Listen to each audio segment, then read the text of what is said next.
एक बार की बात है, राजा अकबर व बीरबल दरबार में बैठे कुछ अहम मामलों पर चर्चा कर रहे थे। तभी बीरबल ने अकबर से कहा मुझे लगता है कि ज्यादातर पुरुष जोरू के गुलाम होते Oh my हैं God! और अपनी पत्नियों से डर कर रहते हैं। बीरबल की यह बात राजा को बिल्कुल भी पसंद न आई। उन्होंने इस बात का विरोध किया। इस पर बीरबल भी अपनी बात मनवाने पर अड़ गए। उन्होंने राजा से कहा कि वे अपनी बात को सिद्ध कर सकते हैं, मगर इसके लिए राजा को प्रजा के बीच एक आदेश जारी करवाना होगा। वह आदेश यह था कि जिस पुरुष के अपनी पत्नी से डरने की बात सामने आएगी, उसे दरबार में एक मुर्गी जमा करानी होगी। राजा बीरबल की इस बात पर तैयार हो गए। अगले ही दिन प्रजा के बीच आदेश कराया गया कि अगर यह बात सिद्ध हो जाती है कि कोई पुरुष अपनी पत्नी से डरता है, तो उसे दरबार में आकर बीरबल के पास एक मुर्गी जमा करवानी होगी।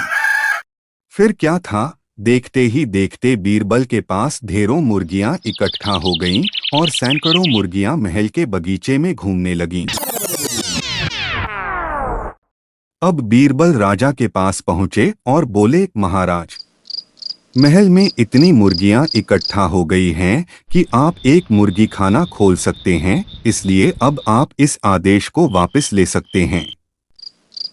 मगर महाराज ने इस बात को गंभीरता से नहीं लिया और महल में मुर्गियों की संख्या धीरे धीरे और भी ज्यादा बढ़ने लगी। इतनी अधिक मुर्गियां महल में जमा हो जाने के बाद भी जब राजा अकबर बीरबल की बात से सहमत नहीं हुए, तो बीरबल ने अपनी बात सिद्ध करने के लिए एक नया उपाय निकाला।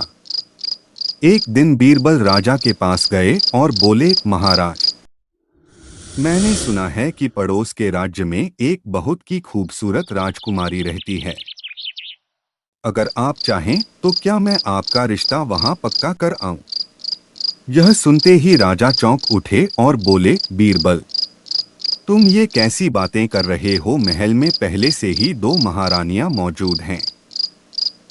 अगर उन्हें इस बात की भनक भी लगी तो मेरी खैर नहीं होगी।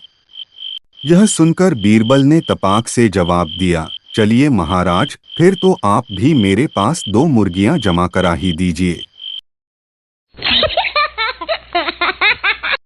राजा बीरबल का ऐसा जवाब सुनकर शर्मा गए और उन्होंने अपना आदेश उसी वक्त वापस ले लिया। कहानी से सीख। अकबर बीरबल की इस कहानी से हमें यह शिक्षा मिलती है कि बातों की चतुराई से हम किसी भी बात को मनवा सकते हैं।